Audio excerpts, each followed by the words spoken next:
right, here we go. It's time for another edition of the Sports Rush, Sunday edition. Brett Rump, Adam Lundy, and you. We are glad you're joining us. And, of course, if you have jumped onto our show for this Sunday, make sure you subscribe to the channel. You can do that on YouTube as your preferred destination. If you don't follow us on Twitter, make sure you do that. If you're not connected with us yet on Facebook, you can also do that. But we would love to have you with us each and every Sunday. And, of course, that means ring the bell, get the alerts, do all that stuff, share the channel, try to get this channel growing. But once again, big thanks to everybody for tuning in. Of course, we're going to talk a lot of high school football because that is what Adam and I were consumed with on Friday night. The season has officially begun. And I don't know if there was any big shockers. There were some margins that we were surprised with. But I don't know that anybody jumped out and had a signature upset or anything like that. But I thought some of the margins may have surprised us. Would you give one to Norwell for taking down Mississinewa? That, I think, would be an upset, yes. You know, Norwell's been there before. But I don't think any of us expected they would go down and take on a Mississinewa team that's been really good the last couple of years. And win at Mississinewa, but they did take care of business there. That's probably one that would be considered an upset. I mean, just looking at the scores, I'm kind of scanning through thinking, okay, what was the score that kind of surprised me or shocked me? And I don't know. I mean, East Noble shut out Northside, but Northside had to play without their quarterback. So, you know, you've got to consider that Northside's offense was handicapped, but I think East Noble's going to be a good football team. So it doesn't surprise me that they won. I was a little surprised when I first heard that it was a shutout. But looking, Garrett or DeKalb over Garrett, that was very impressive with the DeKalb Barons. Huntington North smoking the pants off Eastbrook. That was kind of an eye-opener. Again, it was the margins. Columbia City over Northwood, 45-8. Well, Northwood's had a pretty respectable program. And Columbia City, we expect to be good. The question we had going into week one was how good would they be? Would they be good enough that they could compete for an NE8 championship, which right now the NE8, from an athletic standpoint, it is so competitive. I mean, in baseball, we saw it. In football, we're seeing it. Basketball. It is such a competitive conference. It's so much fun in the NE8. And I think Columbia City made a statement that, they're ready to go. And, really it was a good Friday night for the NE8 because Huntington North had that big win. DeKalb got the big win over Garrett. Columbia City got the big win over Northwood. East Noble, a shutout win. And Leo romped on Wayne. So not a bad night for the Northeast 8. Not as good in the SAC, but a good night for the Northeast 8 Conference. And when we talk about the SAC, our only area conference that had a losing record in non-conference play on Friday night, yes, some of the teams are taking on Indianapolis teams, trying to challenge themselves, but, we got a couple of wins over Indianapolis teams. So it's, that wasn't the reason. No. But like you said, you mentioned it was kind of an off night for the SAC. We got Mr. Vegas weighing in. He said he was a little surprised that Snyder lost to Warsaw again. He thought Snyder had 9-10 guys back on defense, and he wonders if the talent has dropped there. Yeah, and we're going to find out. And Warsaw's got that trick offense or, that niche offense. Mm-hmm. They do a lot of the same things that Adams Central does. But Adams Central's got more versatility. Adams Central not only can run that triple option type backfield, but then they can also pass out of it. And, that's what they did to Bishop Luers. They just wore Bishop Luers down. And I tell you, I had a video that I posted on my Twitter. And if you haven't seen it, you should go to @BrettRumpSports and check it out. DC Hendricks actually shot the video, and I took it from him. And I gave him credit. But he took a shot of a running play that went off right tackle and looked like zone blocking. But everybody for Adams Central got a hat on a hat, and they just drove their man relentlessly. Didn't lose their block. They just kept the legs moving, kept the contact up high, and they drove the Lures defender. 3 different blockers ended up with pancakes where the Lures defender eventually went to their back. And they went in, and I don't know if it was 8-yard gain, 10-yard gain, 5-yard gain. I'm not sure what the play was. I couldn't see the origin for where the play started. But I will say, watching those offensive linemen just plow the hole, because they took the defenders right into the end zone. And if you're a running back, how can you not score if every defender has been pushed off the line of scrimmage into the end zone and you just have to carry the ball and get it in behind them? They were fantastic. So big credit to Adams Central. They do what Adams Central does. All they do is win, baby. And they took on Bishop Lures, a Summit Athletic Conference foe, a team that is in a bigger class than they are. And they win it in the fourth quarter. And so that's a big shout out for Michael Mosier and the Adams Central Flying Jets. But that's one of the losses for the Summit Athletic Conference. The Northside loss was one of the losses. The Snyder loss was one of the losses. But then you get teams like Southside and Concordia that get a couple of big wins. Southside routs Marion. Yeah. And I guess I thought this would be a comfortable win for Southside because Marion is just way down athletically across the board. Marion used to have such good athletics all the way across, but the community is different. The athletics for Marion are different. Their football team is down a little bit, and Southside put a pounding on the Marion Giants. And how about Concordia? Okay, I got to admit, if I did high school football picks this week, I might have missed this one because I think I would have picked against Concordia only because, 18 out of the last 20 games, if you picked against Concordia, you would have been right. So I probably would have gone with the odds in week 1 and bet for Cecina, and Concordia got the win over Indianapolis Cecina. But we saw the game of the night. No question. I don't know how much of it you saw. None? I heard a lot of it. I wasn't sure how long you were able to hang out. I usually pack up and get right out of there right after pregame. Do you? Yeah. Early on, there wasn't, it was a scoreless game through regulation. Speaking of that, what kind of weekend did I have? I had 4 quarters of scoreless football that went to overtime on Friday. And today, 9 innings of scoreless baseball that went to extra innings with the Tin Caps game. We don't need to talk about that one. I was not Mr. Offense this weekend. But it's funny that Bishop Dwenger Roncalli, a rematch of the state championship game. And last year at the state championship game, it was 36-29. Both teams had some key places to bring in new bodies. For Roncalli, new quarterback, but they had their returning running back. They had their top returning receiver, who, by the way, was wide open in the end zone. He had half of an end zone all to himself. Dwenger completely had busted coverage and left him wide open, and they just lob it out there to him, and he dropped it. Too wide open, maybe. You ever have that where a guy gets like wide open under the basket, then blows the layup because it's like he's so wide open, and maybe that's what happened. But Luke Raider, R-O-E-D-E-R, he was their top returning receiver, and no one covered him. No one at all was even close to coverage.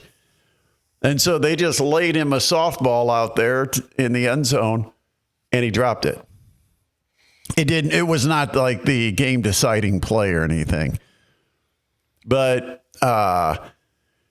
it was an interesting game because Bishop Dwenger had chance after chance in the red zone, just couldn't finish drives. And then you turn it around the other side, and Roncalli just kept turning the ball back over.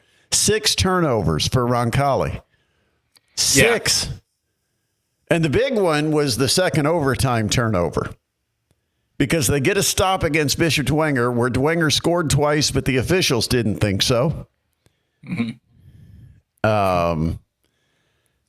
I got to say, I wish I could get a good replay of that, because Griff and I were absolutely convinced that Dwenger was in the end zone twice and didn't get credit. I heard you guys definitely thought that they got in. And but then the final play that won the game, the 2-point conversion, I'd have to see a replay of that one to determine if they got that one right. Because remember, he had to kind of climb over a defender and stretch and reach with the football. And the question is, did his knee go down before he reached out and stretched out? And even when he stretched out, did he get the ball across the plane? It was very close, very close. But back to the second overtime. You had Dwenger stopped at the 3-inch line. They were 4th and goal from the 3, went for it, and got stood up from the 3 being the 3-inch line, not the 3-yard line, the 3-inch line. They were like that close to the end zone. And they got stuffed. And so it goes to the bottom of the second. It's easier if you make it a baseball analogy. It goes to the bottom of the second, where all Roncalli has to do is put a point on the board and they win the game.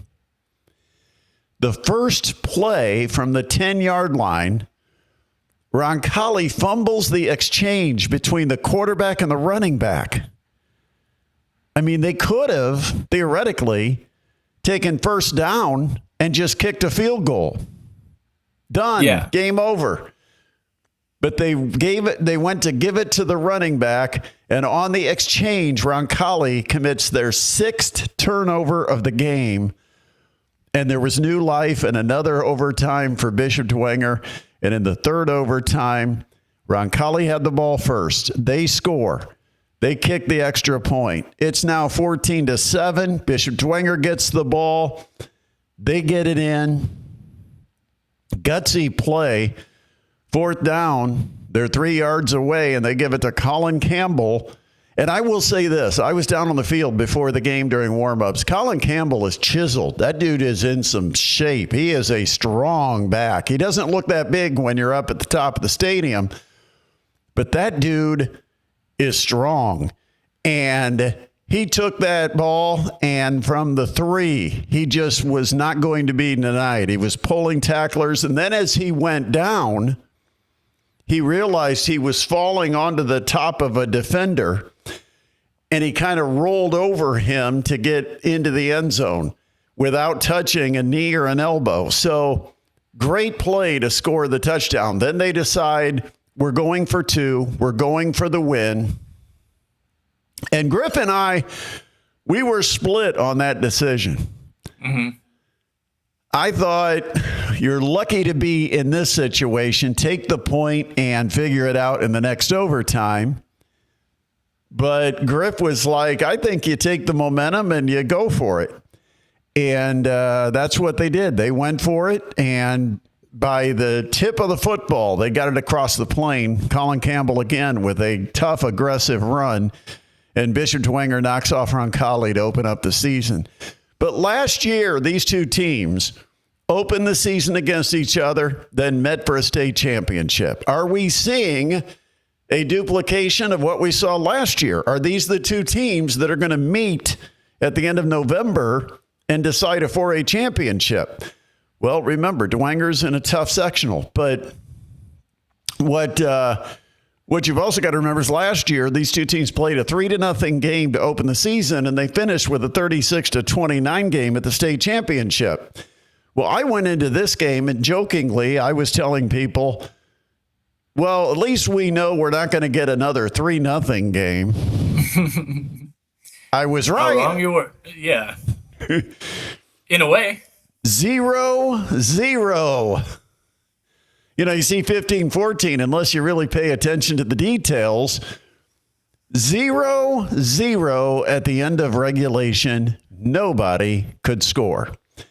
As I said, for Dwenger, their biggest issue is, and what they're going to have to do moving forward, is they're going to have to get some better blocking. They've got some youth up front, new offensive linemen, and Roncalli kind of owned them at the line of scrimmage. The front seven for Roncalli were the ones controlling the game when Bishop Dwenger had the ball, and they gave no time for Tommy Kaufman, made things very uncomfortable for him making his first career start. They did not have a lot of holes to run through. They were trying to figure out how they could establish a running game. They went to an I formation. They went to a power formation. They did a number of different things to try to change things up. But Dwenger has enough playmakers. They'll be fine. But to make plays, you got to have time to make plays. And you can't have free guys rushing in untouched, chasing your quarterback all over. I mean, that's the way it was all night, it seemed, for Dwenger. So those are correctables. Those are things that you can improve.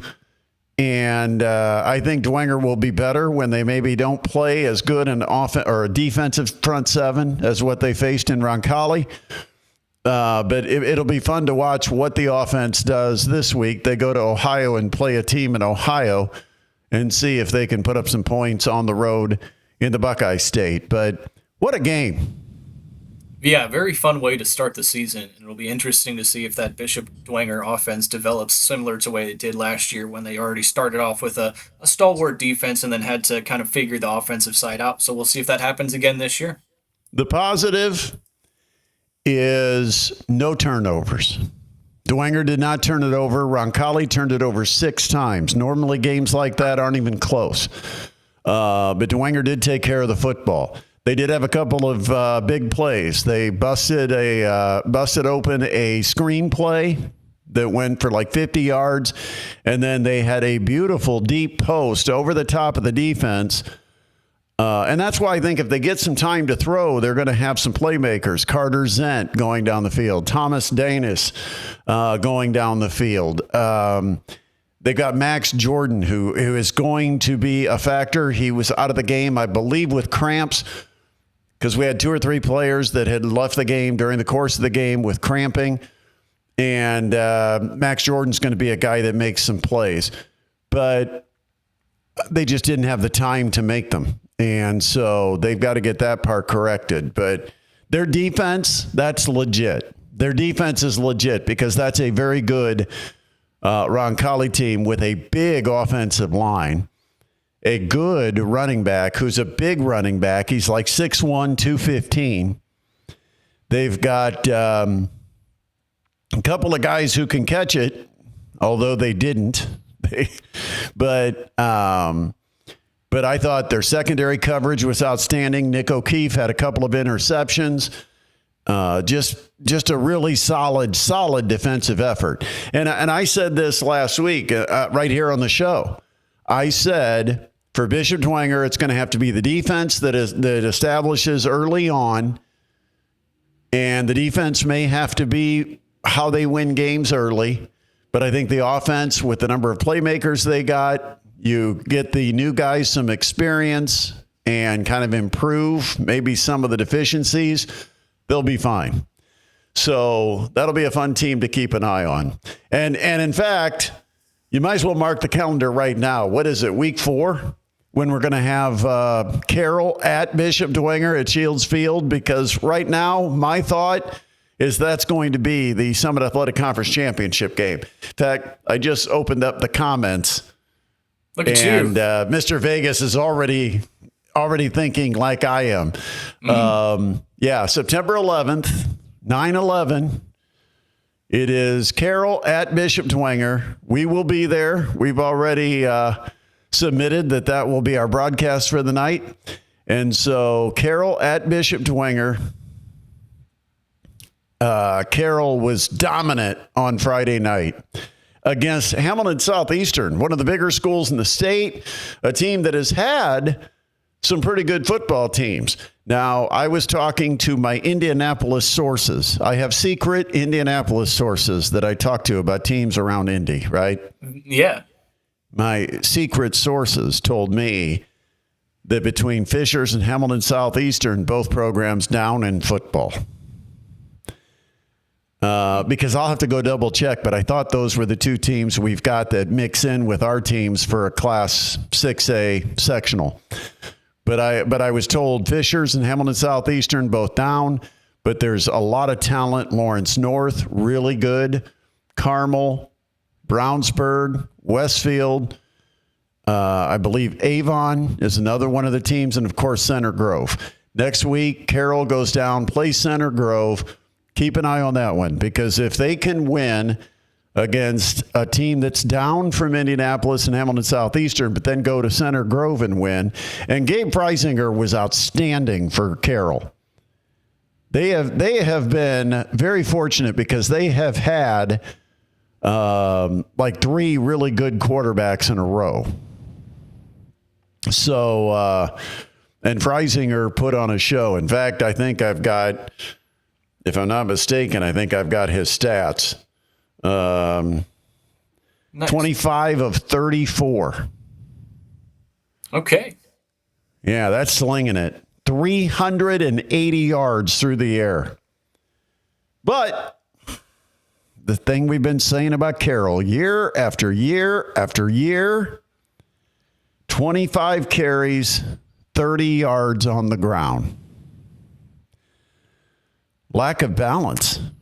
Yeah, very throw dependent. That's been the question with Carroll for a few years now. But yeah, Carroll gets that big win over at Hamilton Southeastern. Other games in the Summit Athletic Conference, we mentioned Adams Central got the 35-20 win over Lures. That was a back and forth game up until the fourth quarter. And then there was no more fourth. It was just all Adams Central.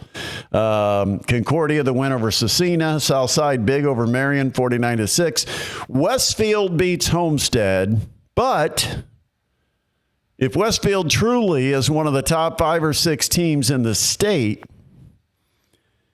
Homestead didn't have the worst showing. 49-21. Put up 21 points. Westfield put up, I think they had 35. Was it 35 in the first quarter or 30? It was like 35 early in that game.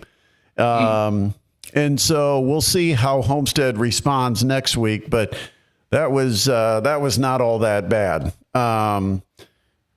Yeah, my computer, I had it on my computer. And of course, since I didn't touch my computer, I've now been logged out. Doesn't that drive you nuts? It's the worst.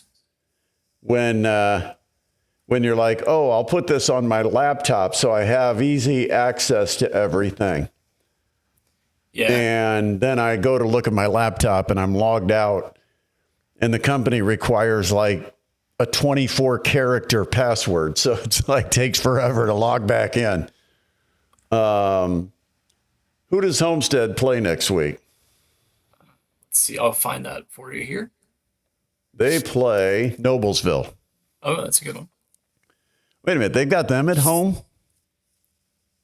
At home. Wow. They played Westfield and Noblesville back-to-back and both at home. And then they opened the Summit Athletic Conference with a home game against Southside. So Homestead plays 3 straight. You know why they do that? So the band gets extra practice. Because the band competitions start about that time. It's all about the band at Homestead. They do take their band very seriously. All right. What were we talking? That's the Just SAC. Look at the scores. And then we didn't mention Snyder. Let's talk about Snyder. Yeah. Kind of gave it up late there. Yeah. Had their chance to win this game, but couldn't get the stops in the fourth quarter. And Warsaw wins it 33-30. And it's interesting from a defensive perspective because you usually know what Warsaw is going to be doing. Yeah, well, and the problem is Warsaw executes what they do so well You can't really. You got to stop it. Yeah. They didn't. In fact, total yards. Snyder had 456 total yards of offense. Do you want to guess what Warsaw had? 500. I'll give you a higher or lower than 456 yards of offense. And remember, Warsaw primarily, I don't know that Warsaw had a single yard in the air. I think it was all on the ground. But 456 for Snyder. You going over for Warsaw or under? I'll go under. You go what? I'll go under. 472. Wow. It's actually a little bit over. No prizes for you on today's Price is Right. That's okay. 472 yards of offense. And most of it on the ground, I would imagine. Yeah.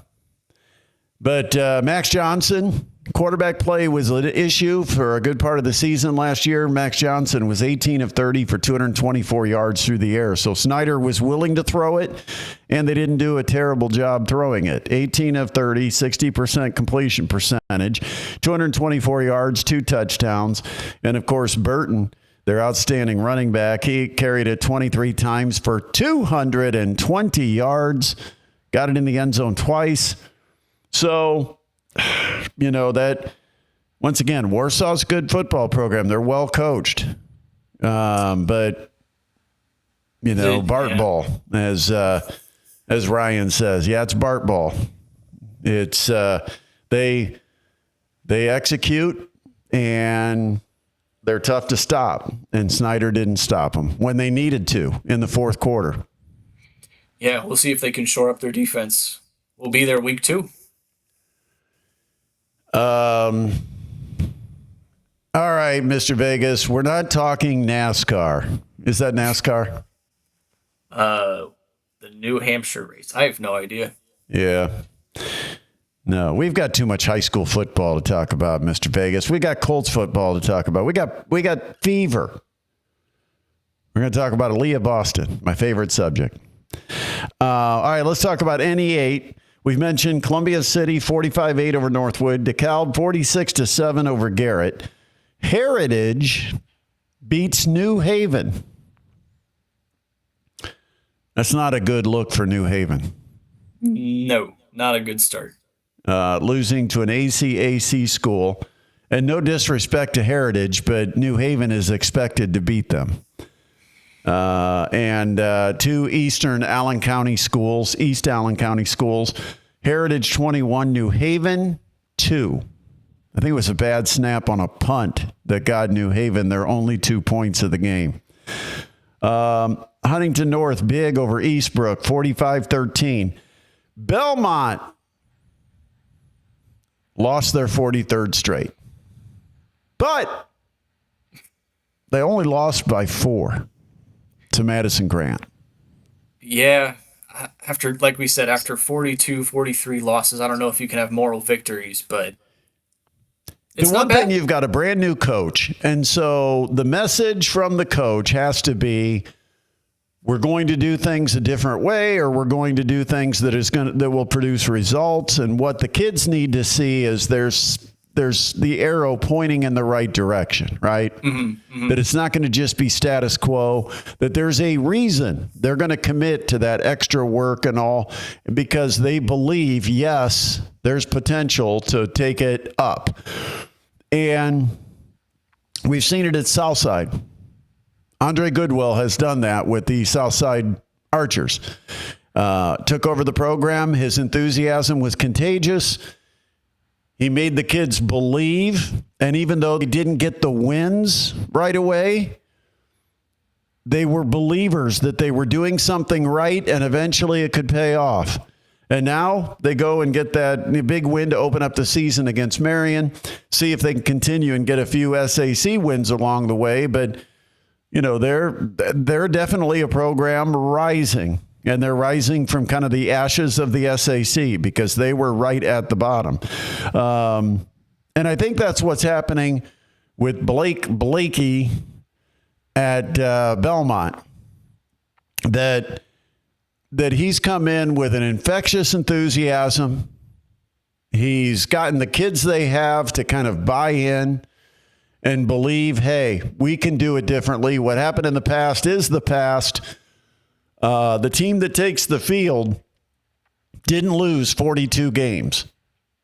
The team that takes the field next Friday is 0-1 and only lost by 4. Forget what happened in the past years. Those were different players, different teams, and a different coaching staff. But I think it's a real positive for Belmont, even though they lost, but to show they can be competitive. And they did lead in this game. So, I mean, they had their opportunity to win it.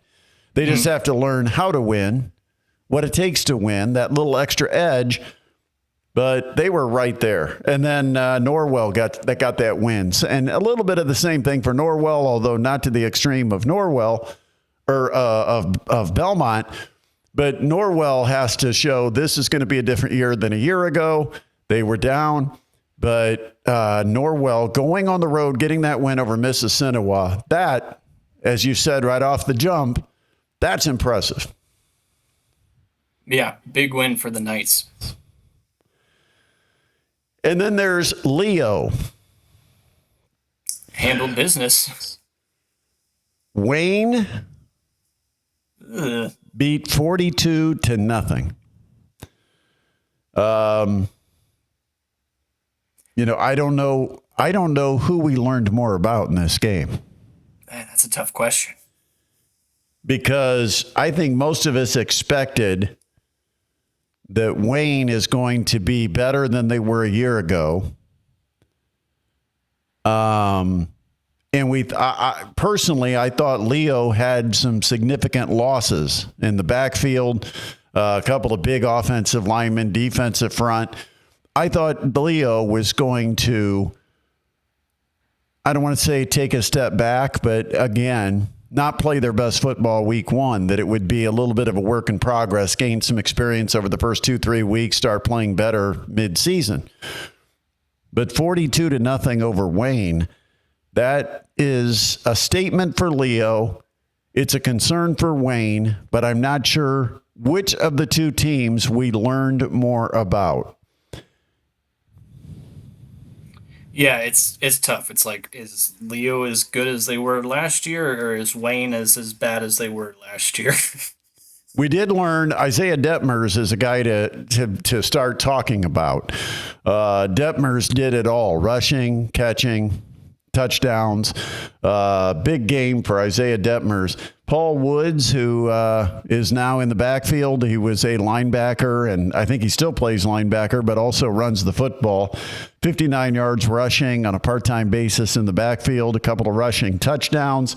And Bo Schwartz had an interception for the Lions. All right, ACAC. Bluffton. Tell you what, man, watch Bluffton. I don't know if they can win this conference because it's belonged to Adams Central for so long. But this might be the year. Experience at quarterback. Cooper Craig, he's the real deal. All you got to do is get some line play and some defense. And Bluffton showed off kind of everything in their week one opening win against Shenandoah, 42-6. So watch the Tigers. Yeah. And for now, the bottom line, or the major thing is, are they good enough to compete with Adams Central for the conference? And that I'm going to look that game up. When those two play each other? Yeah, I got to see, because we already know Carolyn Dwenger. I'm sorry, what? October 9th. So it's the next to last week? Yes. Wow. And it's going to be at Adams Central. Wow. We'll have to keep that one on our radar. I don't know if we can, we're in the process of maybe converting our broadcast equipment. Mm-hmm. And we've had an issue with the broadcast equipment we've used for the last 15 years of trying to get a capable signal out of Adams Central, out of Monroe. So the new system we might be able to have some alternate means to connect. And so there's a possibility we could be there. Yeah, I think that's what it's going to come down to is that game, October 9th, you said? Yes, the 9th. All right. East Side gets the win over South Adams. East Side really good. I mean, when you take Dove and take Richmond, Joe Richmond, two studs, and they're going to be almost impossible to stop. They're just too good for the level at which they play. And South Adams struggled with containing either one of them. So big nights for them. East Side 45, South Adams 27, despite West Somerset having a big night for South Adams. And then Woodland with a 21-0 skunking of Prairie Heights. The competition will only get better for Woodland once they get into the ACAC, but it's nice to beat the teams you're supposed to beat and to take care of business. So that brings us to the northeast corner. Angola starts the Seth Wilcox era with a 41-18 win against Goshen. I thought Angola would win this game. I know I saw some picks that were online on Friday that said picked Goshen. But I thought Angola would win, but I thought this would be one of those games, probably a touchdown differential. Bremen all over Cherubusco. They've built a pretty good football factory. Bremen of today is Jimtown of yesterday. And anybody that's watching this program that's been around for 15, 20 years, you know exactly what I'm talking about. Jimtown year in, year out in small divisions, small classes. They used to be one of the elite programs in the state. And now Bremen has kind of taken that on to where they are really good against small community type schools. Central Noble all over Culver 35-7. Fairfield beats Calumet 43-14. That Calumet team will play Concordia in the final week of the regular season. Fremont all over Blackhawk 46-7 as Blackhawk transitions to 11-man football. And then Luke Amstutz is now at Northridge. Is that going to matter? Is it going to make a difference? Well, let's see what he does because, they open up against a West Noble team that's only had a couple of regular season losses over the last 3 or 4 years. Northridge 62, West Noble 32. The Luke Amstutz run and gun. It's alive and well in Middlebury. Yeah, no question. St. Joe all over Lakeland. Sorry, Ryan. Yeah. 35-6. Ryan was worried about it, rightfully so. St. Joe 35, Lakeland 6. There's your scoreboard. So let's talk about who plays who coming up this Friday. And we'll start in the Summit Athletic Conference, where we will have, we already mentioned that Carroll is going to go play Center Grove. Mm-hmm. That will be one to keep an eye on. 2 state-ranked programs. Andrean is going to be at Bishop Lewis. That's going to be a good one. Yeah. And hopefully, I don't know. I know Andrean was right in the area where they had a lot of the worst storms with the derecho and the tornadoes a week ago.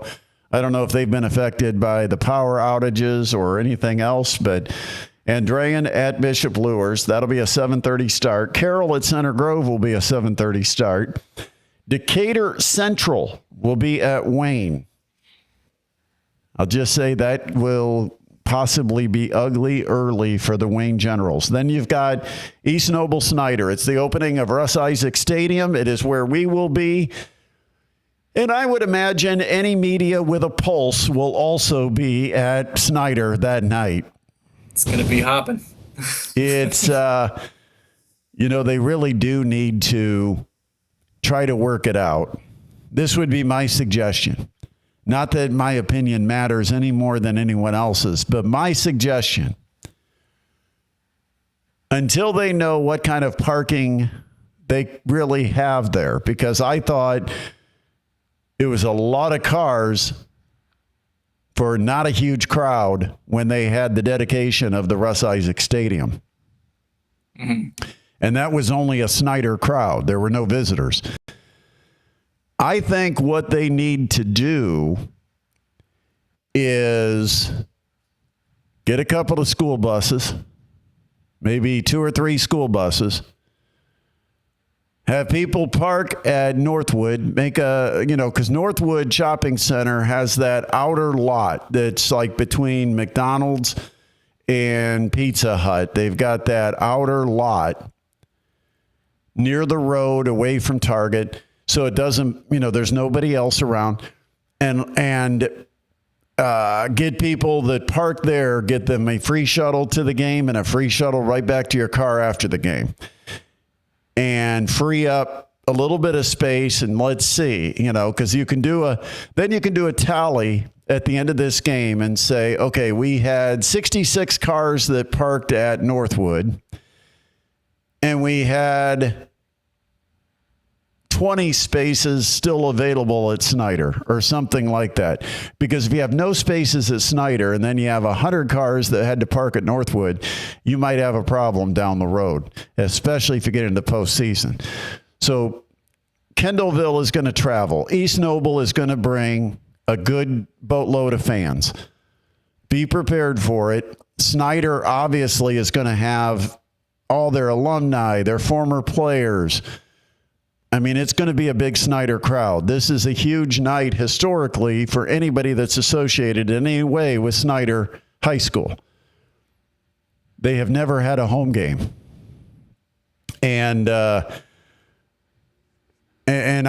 think you just got to see where you're at with the parking. They're like, yeah, I think we're going to be okay. Well, think you're going to be okay. What's going to happen if that thinking you're going to be okay is not going to be okay? Because the only thing around Snyder is residential neighborhoods. And you got a lot of people that own houses around Snyder that aren't going to be pleased about a bunch of people walking through their neighborhoods at 10:30 at night, leaving a football game. Yeah, remains to be seen what'll end up eventually being the parking solution. I think as far as the shuttle goes, I think there might be a lot of insurance liability and stuff like that goes into that sort of thing. And you have to pay a driver, and you have to get charter buses or shuttle buses, and so it's a possibility though. But it's worth exploring different options. But we'll see how it goes Friday night. But we will be there with our Parkview Sports Medicine High School football tailgate pregame show starting at 6. Right after that, 6:45, we send it to the booth, and it will be Shannon Griffith and I with the call of Snyder East Noble, which, all the fun and the ceremonial stuff that's going to go on. The one thing we've got to remember is this is going to be a heck of a football game. Mm-hmm. These are 2 good football programs. Snyder is trying to bounce back. They do not want to start 0-2 when they just had a 3-7 losing season last year. So you've got East Noble, you've got Snyder, Austin Phillips, perhaps, well, he's one of the top players in his class, just a sophomore for East Noble. It will be a great game, and we'll have coverage of the game, and then we'll be going over to the Northwood Pizza Hut for our post-game show presented by Kester's after the game. See, that's Adam. I'm always thinking that's why we want all the people to park at Northwood and get shuttled over. I'm trying to get a built-in crowd of people that already are going to be at Northwood so they can just walk into Pizza Hut and join us for our post-game show, right? I like it. Good Every thinking. One of them should get a free pizza. I don't know if we can afford that. I didn't say we'd pay for it. I said everyone should get one. But anyway, we love to see people at the Pizza Hut afterwards. All right. So that's coming up in the SAC. What else do we have in the SAC? Concordia goes to Eastbrook. Can the Cadets go 2-0? Eastbrook just got hammered by Huntington North. The Cadets might actually have a chance to start the season 2-0. We'll see. Bishop Dwangers at St. Francis de Sales in Ohio. I'm not sure if that's Toledo, Dayton, Cincinnati, or Cleveland. I'm not sure where that is because it doesn't say. It just says St. Francis de Sales. Northside at New Haven. One of those offenses is going to score. You've got Northrop at Warsaw. Ooh. Northrop at Warsaw. Warsaw could lead the SAC after Friday night with a 2-0 record. So could East Noble. Yeah, and it'll be Northrop's first game of the season. Yeah, that's too bad for the kids at Northrop, the students at Northrop, the band. I mean, everybody, anybody who makes money on concessions. I mean, that's just a sad thing that they were playing Gary West, and Gary West couldn't play because of the power outages up in the northwest part of the state. And we don't blame them because certainly our thoughts go out to them. They have dealt without power for almost 2 weeks. But just a sad byproduct of the power outages that Northrop had to lose their home game because you only get 4 or 5 of them. Southside is at St. Joe's. St. Joe's just beat Lakeland, but I don't think they're going to have the same success against Southside. Southside's got a chance to start 2-0. And I like this because I think this is one of those real challenge games. Southside's going to have to go play well. They have to play good football to beat St. Joe. And then Noblesville at Homestead. And now we will find out what the differential is between a Westfield, one of the state powers, and Noblesville, one of the worst teams in that conference. What can Homestead do? Because Noblesville is along the same lines as Hamilton Southeastern or Fishers. They're on the lower end of the conference. So we'll see. Homestead gets Noblesville at home. What else? Any 8 games. We've got, Columbia City is going to be a fun one. Mm-hmm. At Northridge. Columbia City goes to Northridge. It's going to be Luke Amstut's home opener at Northridge. It's going to be a couple of coaches familiar with one another, with Brett Fox and Luke Amstutz. And you know that you've got a pretty good football team with Columbia City. It's a good measuring stick for Luke Amstutz and Northridge. Then you've got DeKalb at Angola, East Noble at Snyder, we mentioned. Huntington North will be at Garrett. Garrett just took it on the chin against DeKalb, and it may be much of the same coming up. That's one of those common opponents where you start to figure who's better between DeKalb and Huntington North. We can find out by looking at Garrett and seeing what the scores were against Garrett. Leo will be at Indianapolis Chatard. Yeah. That's a new one on the schedule, I think. Yeah, Chatard started their season this past Friday with a 35-7 win over Lafayette, Jeff. Then you've got Oak Hill at Norwell. Norwell comes in with a 1-0 record. Mm-hmm. Looking to go 2. South Adams and Belmont. I'm going to give it to South Adams. I think South Adams wins. I think Eastside is a really good team that South Adams just got outscored by, but I think South Adams mounts back and beats Belmont. And then ACAC matchups coming up this week include, and I will get there when I get there, Bluffton Busco. Again, another challenge. Busco starts the season with Bremen and Bluffton. Those are 2 pretty good football teams. Next one's a good one, too. I think this could be the game of the night. Eastside at Adams Central. Real good. Man, a lot of individual star power in that one. Then you've got Blackhawks at Southern Wells, Heritage at Delta, Newcastle at Jay County, South Adams at Belmont, we just mentioned, and Woodland is at Central Noble. For other conferences, check your local listings. All right, checking the comments. Did we have any other comments? I saw Ryan weighing in on quite a bit. Lakers lost a lot to graduation already. He's making excuses.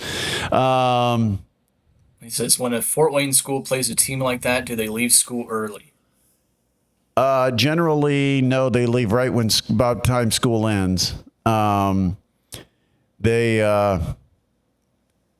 they leave school around 3 p.m., they can get down to Indianapolis by 5:30, and the game's not till 7:30.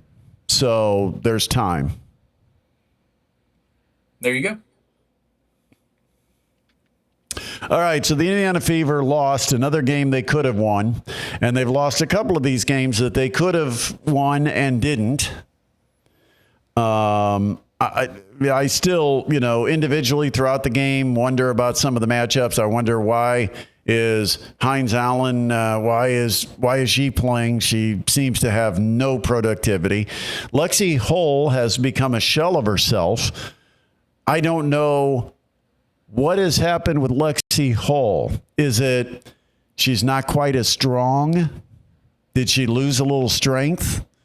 Because I'm not saying sometimes you start to lose the focus because you start looking at things that aren't as important, like what am I wearing to the game and cutting my video and editing it and getting it posted.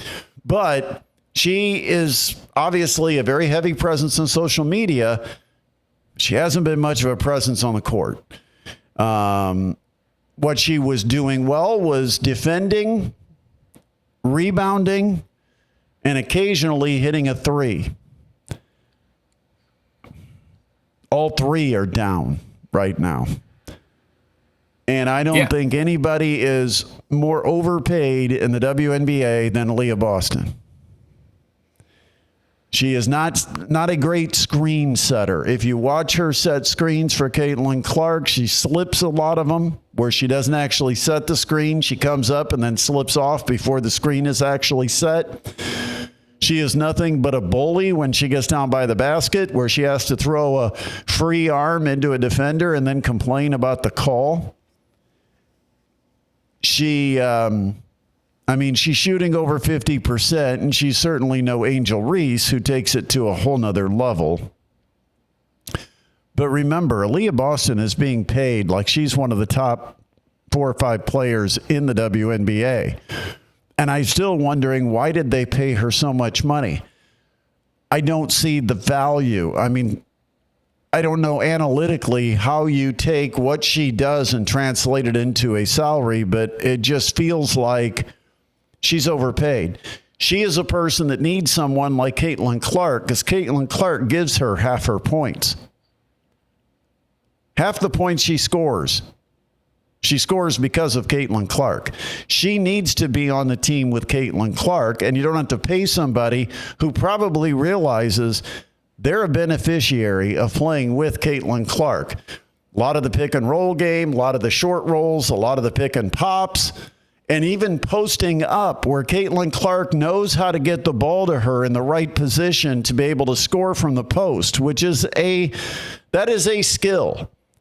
If someone posts up and you either lead them over their right shoulder or over their left shoulder and it can have a good entry pass, you make it easier for someone to score in the low block or get fouled. And Caitlin Clark does a lot of that for Aaliyah Boston. I think Aaliyah Boston's a good player, and I don't think this isn't, let's say Aaliyah Boston is Angel Reese, because I don't think Angel Reese is a good player. But I think Aaliyah Boston's a good player. But I also think she has limits as to what she does for you. 7, 8, 9 rebounds. There's been games, though, where she's had like 3 or 4 rebounds. In the loss against the Liberty, she had 3. So. 3 rebounds. Yeah. She's also out tonight, just so you know. She's out? She is out tonight, yes. Lower leg. Availability is the first part of ability. If you can't play back-to-backs, yeah.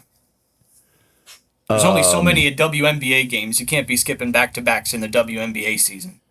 Yeah, And she might be legitimately hurt, but I don't know. But they if that's play what almost it is. half the games the NBA plays, almost half. And the NBA doesn't like it.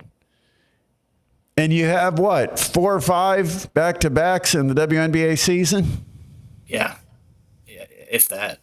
And what, yesterday was an afternoon game and tonight's at night? And you're flying charter. You're not commercial like you used to be, which means the Fever probably got into Chicago at a reasonable hour last night. That's